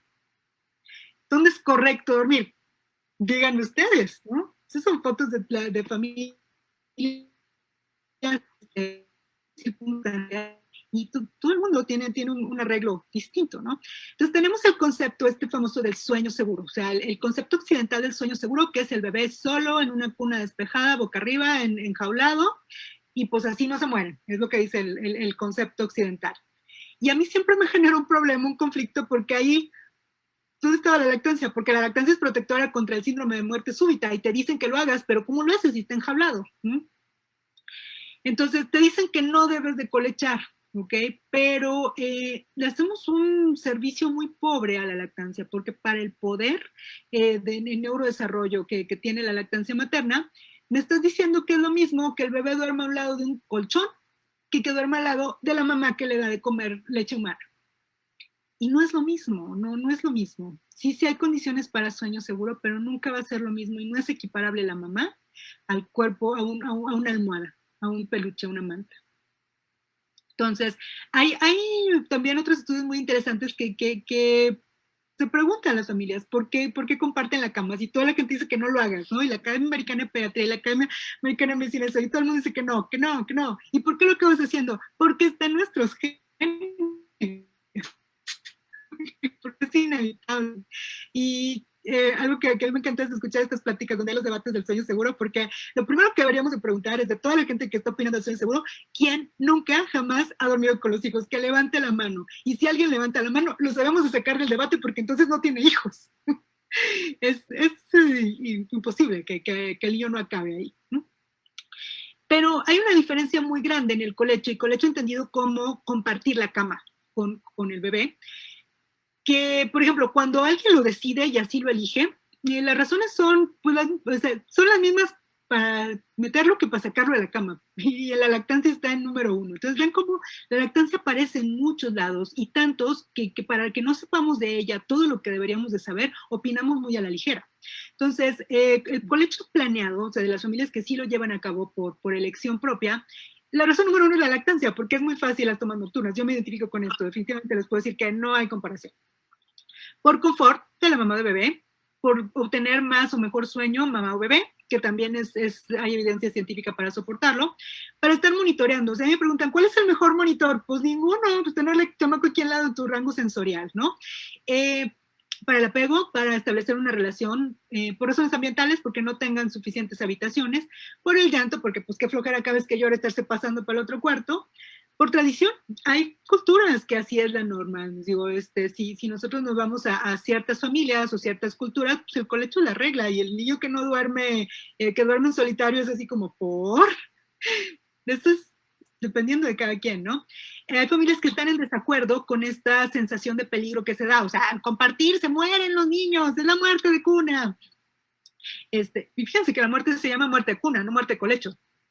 Por ahí deberíamos de empezar, ¿no? Hay algo turbio desde ahí. O por instinto materno, efectivamente, ¿ok? Sí hay razones por las cuales una familia puede querer elegir el colecho, y no estaría mal, ¿ok? Y ahí es donde entra un concepto también súper interesante, que es el de breast sleeping, o como yo le digo en español, el pecho-lecho, es hacer colecho dando pecho. Y viene la suma de breastfeeding, co-sleeping, que acaba siendo breast sleeping.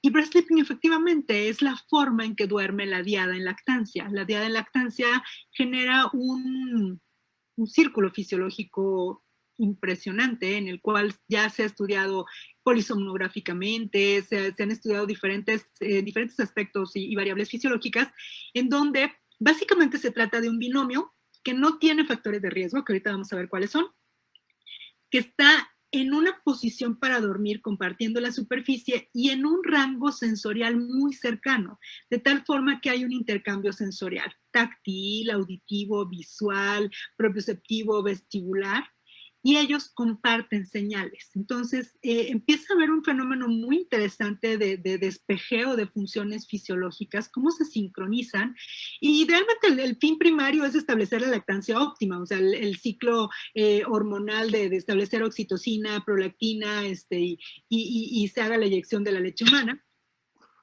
Pero empiezan a generar características conductuales y fisiológicas únicas. La diada sincroniza frecuencias cardíacas, respiratorias, sincroniza incluso ondas de sueño. Y esto está tan interesante, que las ondas de sueño se sincronizan de tal forma que la madre puede obtener más sueño REM en periodos, o sea, fragmentados. ¿Okay? Entonces, por eso es un sueño fragmentado, pero tiene características más reparadoras, y además prácticamente la gran mayoría de los despertares nocturnos para amamantar son iniciados por la madre, y esto me ha pasado a mí también. O sea, despierta uno, ay, y en eso, 2 segundos después, y tú dices, ¡ay, qué suerte! Desperté justo cuando iba a comer. O sea, no es suerte. Está precisamente sincronizado y adaptado para que la diada se sincronice, se come, la latencia de sueño es mínima y ambos regresan a dormir. ¿Qué es lo que nos mantiene despiertos? ¡Ay, es que se está despertando muchas veces! Todavía se está despertando. No debería estar despertando. No. Tengo que contratar al coach. Eso es lo que lo interrumpe, no el breast sleeping. Y si hablamos del concepto de sueño seguro para reducir el riesgo de síndrome de muerte súbita del lactante, nosotros tendremos que favorecer la lactancia materna. O sea, recordemos que hay 2 tipos de muerte súbita: la muerte súbita inesperada y la muerte súbita inexplicable. La inesperada o unexpected, el SUIDS, es diferente del CIS, que es la la muerte súbita inexplicable. La muerte súbita inesperada, pues se refiere obviamente a que nadie esperaba que se muriera un bebecito, pero sí tiene una causa explicable, que son las que ven ustedes ahí en rosa. El uso de drogas y alcohol, dormir con otro niño, un estilo de vida que no tiene una regulación específica, dormir en superficies mullidas o profundas, como el sillón, el sofá o colchones que no sean firmes, dormir con un adulto obeso, muebles en acomodo peligroso, como que el colchón esté separado, que el niño se pueda quedar atorado entre el colchón y la pared, tener mantas, tener almohadas, y el colecho es entendido como compartir la cama sin lactancia. Breast sleeping es una actividad fisiológica que solamente se da en bebés amamantados exclusivamente. No hay evidencia para sustentar que esta sincronización fisiológica se dé en lactancias mixtas o en niños exclusivamente alimentados con fórmula. Entonces ahí, al no tener ese intercambio sensorial y esa sincronización establecida, sí corre un riesgo el bebé. Entonces ya empezamos a desmenuzar que hay situaciones donde es seguro compartir la cama y donde no es seguro compartir la cama. O sea, ni todos los colechos son mortales, ni todos los colechos son mágicos, ni todos los sueños en solitario son seguros, ni todos los sueños en solitario son peligrosos. O sea, hay características específicas. Y el nombre del juego, como todo en medicina de sueño, es la personalización. ¿Okay? Factores que comparten mutuamente pues son el niño prematuro, la falta de educación en sueño de los padres, el sueño solitario no supervisado definitivamente, ¿okay? Esto vamos con las técnicas de extinción gradual, de extinción total, los colchones blandos o la ropa de cama, que esto los comparten con la muerte inexplicable, ¿ok? La muerte inexplicable sí se ha asociado mucho con la dormida en prono, el dormir boca abajo, dormir demasiado abrigado, el sobrecalentamiento, condiciones congénitas de salud, el tabaquismo, primera, de segunda o tercera mano, el niño alimentado con fórmula, y pues la dificultad para regular la respiración. Y asimismo, aquellos niños que entran a sueño profundo y permanecen demasiado tiempo en sueño profundo también es un factor de riesgo. Por eso, los despertares frecuentes son un factor protector contra síndrome de muerte súbita. Por eso les digo, estas son he tenido la oportunidad de entrenarme con el doctor James McKenna y es lo primero que nos dice. Si los niños no se deberían de despertar en la noche, no lo harían. Lo hacen y es por algo. Entonces, aquí encontramos, y este es un artículo que les recomiendo muchísimo porque a mí me dio toda la perspectiva para entender en dónde está el que no hay debate en el debate. ¿Okay? Tenemos este enfrentamiento entre las recomendaciones de la Academia Americana de Pediatría, que es donde nosotros más nos apoyamos aquí en Latinoamérica, el famoso Alone, the Back and the Crib, o sea, el ABC, o sea, el famoso ABC del sueño seguro, que es a partir de una campaña llamada Back to Sleep, a partir de 1994, en la cual redujeron sus tasas de muerte súbita de una forma impresionante, es un 70% bajar. Entonces, esta campaña de Back to Sleep es un enfoque muy prohibitivo, o sea, es parejo. No se comparte nunca la cama con el bebé, incluso a tal grado de que en Estados Unidos puedes ser sujeto legal, tienes que firmar que estás enterado de que no lo debes de hacer, de que te explicaron y que lo entiendes. Entonces, si se te muere el hijo porque estabas dormido con él, eres sujeto de pena legal.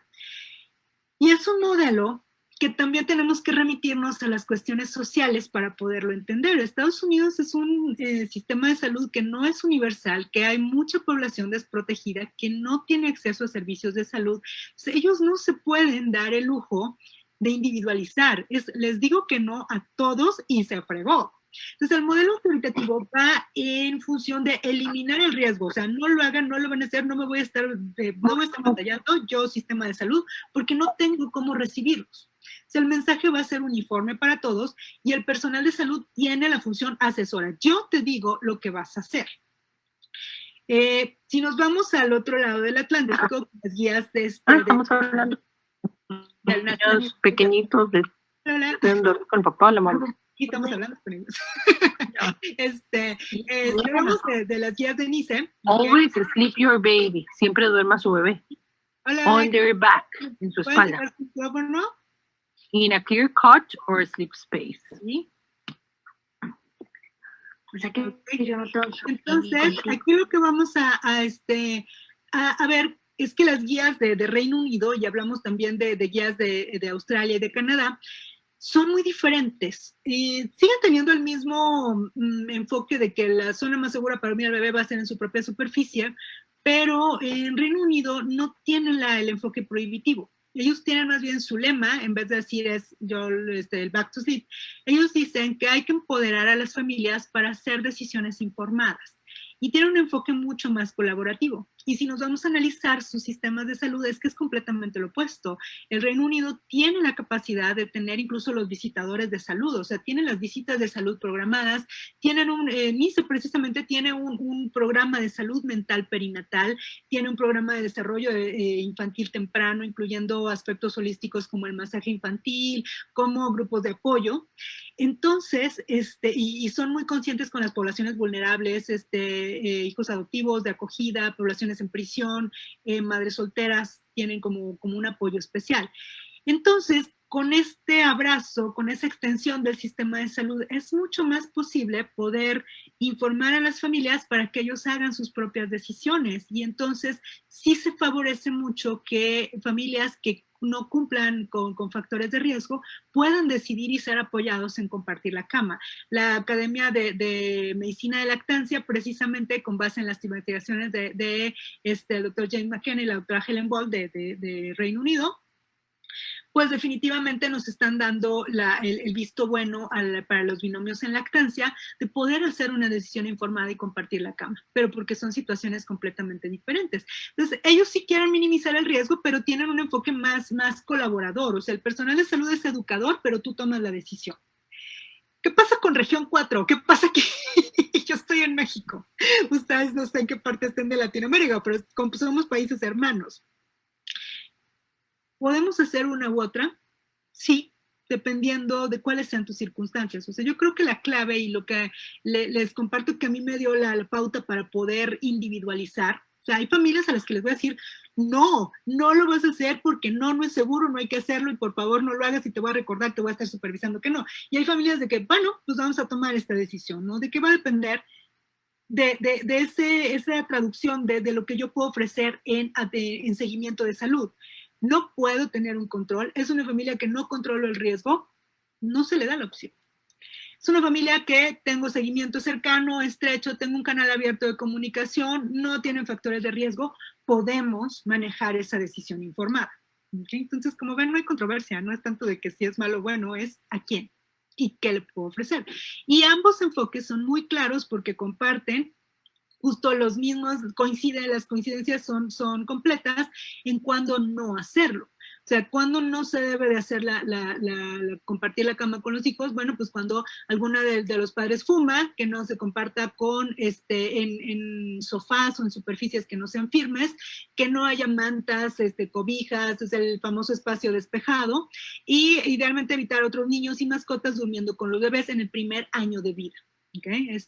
Los niños que son prematuros o de bajo peso al nacer, niños que tienen alguna condición, cardiopatías, alguna condición crónica, okay, definitivamente no se debe de hacer. Y esas son cuestiones que no son negociables en ninguno de los dos enfoques. Entonces, ¿por qué debemos de abrir esa conversación del colecho? Porque me remito a este tema de la expectativa imposible y la realidad que acaba siendo en algún momento, o sea, hay familias que van a tener colecho electivo y estas familias que lo hacen por decisión propia e informada ya lo escogieron, ya tienen la intención de la razón de apego y de lactancia, ya están enterados de los riesgos, ya están enterados de las precauciones y ahí sí cabe esperar que el colecho sea protector, favorecedor de la lactancia y reduzca el riesgo de muerte súbita. Pero tenemos el colecho caótico en el cual lo escogen por necesidad, porque a las tantas de la madrugada, la cuna hermosa, ya el niño está de los nervios, lo agarran y se lo llevan a la cama con almohadas, a ponerlo en medio de los dos papás, no hay otro lugar donde ponerlo, están desesperados, están cansados, y ahí no están enterados o no son capaces de seguir las guías de seguridad. Y ahí ese colecho, efectivamente, el colecho caótico incrementa el riesgo de SIDS o de SWIDS, o sea, no podemos negar la conversación porque en algún momento hay que ser conscientes de que ese niño va a acabar en la cama de los papás sí o sí.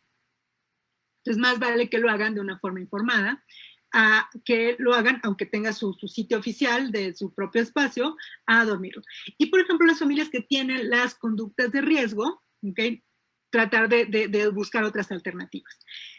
Entonces ya habíamos hablado de las características fisiológicas, también conductuales. Los binomios en lactancia duermen de una forma muy característica, dormimos de una forma muy característica, que es el famoso cuddle curl, que es una posición en C. es instintivo, y esto también lo pasa, por ejemplo, con los varones que comparten cama con el bebé como un cuidador primario, también lo adoptan esa posición, es fisiológica. Entonces, en ese pequeño espacio es en donde se procura, no como viene en esa foto es del estudio donde se está haciendo la investigación, pero normalmente lo que es recomendado es precisamente, estas son las recomendaciones de la Academia de Medicina de Lactancia, pues que son la superficie firme, nunca sofá, nunca silla, nunca reclinables. El bebé va a estar siempre boca arriba, o sea, el back to sleep es siempre, mientras el niño no pueda rodarse por sí solo. Hacer la posición en C, ambos padres deben ser no fumadores, incluyendo uno de segunda y de tercera mano. La posición también debe estar en el colchón en forma segura, no debe haber sitios donde se escurra, donde se atore, que estén cerca de cables, ¿ok? Y pues cómo nos acomodamos en esa posición, o sea, es ese famoso, la C, el cuddle core, es donde nosotros marcamos el espacio despejado para el bebé, o sea, las almohadas, las mantas tienen que estar como fuera de esa C, ¿okay? Ahí es su espacio seguro, su zona segura, y también está la opción de la cuna adosada, la cuna de colecho o el famoso next to me, en el cual es un espacio aparte y es una opción para las familias que tienen factores de riesgo, pero quieren vivir la experiencia de estar cerca en rango sensorial. Es la opción clara, mantener al bebé en su propio espacio, pero en un rango cercano, sin que tengan que estar expuestos a algún rodamiento o alguna cuestión de los papás. ¿Okay? Múltiples, ya sea de la misma edad o varios niños, no está determinado aún, o sea, seguimos en el camino de ver cuál es la opción más funcional, pero bueno, pues ahí se busca la misma proporción, o sea, mantener un espacio despejado, vean cómo puede ser en una cuna colecho y uno compartiendo la cama, o con cada uno de los padres haciendo el famoso cuddle core. Los nidos, las capsulitas, los rollitos que ponen para que no los aplasten, no son seguros, tampoco los colchones antirreflujo. Entonces, más bien es como ese proceso en el cual estamos descubriendo las diferentes circunstancias de cada familia, pero como profesionales del sueño vamos a valorar primero que ninguna otra cosa la seguridad, pero después la diversidad.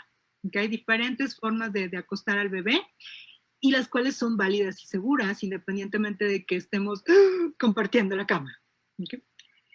Pues les agradezco mucho, ha sido un gusto compartir esto con ustedes. Creo que el mensaje más importante para nosotros como personal dedicado al sueño es que el sueño normal no es algo para ser subestimado. El sueño normal es un abanico de posibilidades, tiene múltiples aristas y ramificaciones a nivel fisiológico, conductual, social, emocional, y vale la pena que nosotros nos demos ese espacio para aprender de él y así poder acompañar en una forma más funcional y romper de una vez por todas con esos consejos que damos de los 1800. Les agradezco mucho porque en realidad ese interés que mostraron el día de hoy es lo que nos acerca más al nuevo normal. Muchas gracias. Ya acabé. ¿Necesitan algunas preguntas? Creo que no. Yo no veo preguntas, pero... Muchas gracias, Iris. No hay preguntas en Somnólogos México. En el chat hay solamente un par de felicitaciones desde Costa Rica. Muchas gracias. Lilia Estrada. Sí. Aprendí mucho. Qué bueno que no me preguntaron por qué. Porque ya no me iba a saber más cosas. Está bien. Pues no sé, ¿algo que quieran comentar ustedes? ¿Puedo comentar algo? Sí, adelante. Sí. Bueno, Iris, en primer lugar te quiero agradecer porque esta de la parte infantil la conocemos, ¿qué te puedo decir? De una forma muy superficial. Poco, poco. Me incluyo. Sí. Ok, pero a la vez recibimos consultas muy frecuentemente, ¿verdad? Te puedo decir que a mí lo que más me llega precisamente, bueno, no veo más niños que adultos, pero los niños que me llegan son niños en donde los padres quieren a ese angel baby que describen los libros, ¿verdad? Y que parte de lo que tenemos siempre que explicarles es que ese niño Angel Baby es el mínimo, el porcentaje mínimo, y que en lo demás hay una gran variabilidad que no calza en lo que los padres siempre quieren encuadrar, ¿verdad? Y te puedo decir que luego lo que más me llega son ya padres que están desesperados por el trastorno de asociación de ni siquiera la lactancia, sino que es la teta como que si fuera un chupete y la transición al sueño. Entonces me pareció súper interesante. Definitivamente a mí en lo personal me enriquece muchísimo tu plática porque es algo que no siempre manejamos, y cuando lo manejamos no necesariamente lo manejamos mal, pero no lo hacemos con la ciencia que lo estás haciendo. Creo que es una parte tan compleja, y eso que no hablamos, tal vez en otra ocasión tengamos opción de hacerlo, de la parte social de la maternidad, o sea, la matresencia, el crecimiento, el descubrimiento de las emociones como madre, y el shock que representa la expectativa social que no se cumple. O sea, se vuelve un duelo. Y es lo que nos enfrentamos con la mamá, de verdad, o sea, literal están enloquecidas, o sea, de ya necesito dormir, ya. Y ahí es donde pues fallamos también en detectar los trastornos mentales asociados a la maternidad, ¿no? La depresión, ansiedad postparto, o el baby blues exacerbado, o trastornos de ansiedad exacerbados por la maternidad. Y sí, es una cosa muy, muy opresiva, la verdad. Sí, te quería hacer nada más una pregunta. En algún momento leí sobre el despertar programado, por ejemplo, tiene un nombre en inglés que ahorita no recuerdo. El dream feeding, que es que la mamá lo despierta a cierta hora para darle el pecho.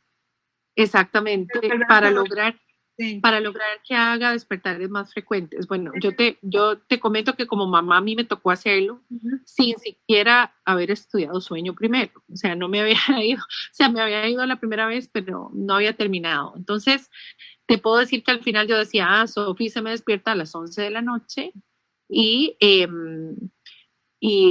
después cuesta un montón dormirla, una hora más. Entonces ya al final yo la medio despertaba a las 10:30, le daba de mamar y ya pasaba recto hasta las 4 de la mañana. Entonces te quería preguntar de esa técnica. La uso mucho, creo que me funciona mejor en bebés que todavía son lactantes exclusivos. O sea, el niño que ya es de alimentación complementaria es mucho más difícil porque ya sensorialmente y el desarrollo ya está mucho más, ya te interfiere más o sea, te despierta y ya te queda más tiempo ahí. Pero sí, por ejemplo, es una técnica favorable para, donde no quitamos tomas, no quitamos número de tomas, pero sí las ponemos en un horario que sea más funcional para la mamá. Exacto, más conveniente para el descanso. Sí, o sea, sí, bueno, ahí es donde buscamos lo mejor de dos mundos. Lo uso mucho. Niños chiquititos, algo que también hay que evaluar mucho es el temperamento y el perfil sensorial de cada niño, porque hay niños que son muy así, se distraen tantito y ya valió, se les fue el sueño, pero si no es tan así temperamental, el temperamento es cómo responde a los estímulos, y eso no lo cambias tú, así ya viene el chamaco. O es muy corajillos, así muy intenso el niño, pues ya valió, ¿no? Pero niños que son un poquito más tranquilos, más aceptadores, y que son lactantes exclusivos, tienes bien identificados los horarios de las tomas de alimentación. Si es muy factible, le haces el dream feeding, o sea, lo pones en tu horario de dormidillos y nomás le das de comer. También aplica con la fórmula, y ya con el estomaguito lleno, pues ya se sigue un poco más, ¿no? O sea, así es. Pero te quitas los despertares de incomodidad. Ok, perfecto. Muchas gracias, te agradezco. Iris, aquí nos están preguntando, Carol Sosa Rodríguez, que de los estudios que ahorita comentaste de los niños con cortisol y el cortisol, es solo consultar si se observó algo en los bebés que mantenían el cortisol elevado, conductual o fisiológico. Lo que pasa es que son muy limitados los estudios, o sea, metodológicamente creo que no te permiten extrapolarlo a, por ejemplo, la relación parental o el apego, ¿ok? Lo que se extrapola de esto, pues meramente son conclusiones muy básicas, no creo que podamos tener una certeza, o sea, para mí realmente no creo que haya una investigación definitiva hablando de sleep training, si las extinciones graduales son o no son algo que lesione el vínculo y el apego. Como les digo, o sea, yo lo interpreto más a una cuestión global, o sea, sé que lo podría hacer, sé que podría no hacerlo. La verdad es que la metodología y los resultados van más hacia favor del beneficio del apego y de la responsividad, pero yo lo elijo en base a qué puedo obtener de más provecho para el neurodesarrollo, que eso, y es innegable, también existe la evidencia, es a base del apego y la seguridad emocional. Okay, muy bien. Entonces, no miraría yo por el cortisol. El cortisol va a bajar sí o sí con la maduración. Esa es una respuesta fisiológica natural. Por eso es una métrica engañosa que nosotros queremos ver como profesionales, queremos ver el dato objetivo. Y entonces, pues a mí me funciona mejor que me digas el número del cortisol. Pero si hacemos la validez externa de este estudio, va más con qué concluyes de todo eso, qué te sirve para aconsejar. Me sirve más decirle a la familia que usemos técnicas responsivas, que también funcionan, igual que el sleep training tiene una cuestión funcional de sueño. Bien. Pues, Soy hippie. Súper. Así Pero, es. ahorita no hay otra pregunta, ahorita en Somnólogos Latinoamérica. Pues bueno, pues muchísimas gracias por tu plática. Como siempre, muy completa, muchos datos que tal vez, pues, que no nos los enseñan en ningún lado, ¿no? Así que... Ahora me faltó el meme de novedad, pero pues es que ya no me alcanzó el tiempo. Pero pues muchas gracias. Muchas gracias, Iris, por la presentación. Aparte de una bonita presentación, un tema que no estamos muy acostumbrados. Muchas gracias. No, gracias a ustedes. Y pues nos vemos la próxima, que ya será hasta el próximo año. Sí, planearemos un buen programa para el próximo año, para que la gente que nos ve siga interesada. Sí, cerramos entonces el año de somnólogos y les agradezco mucho.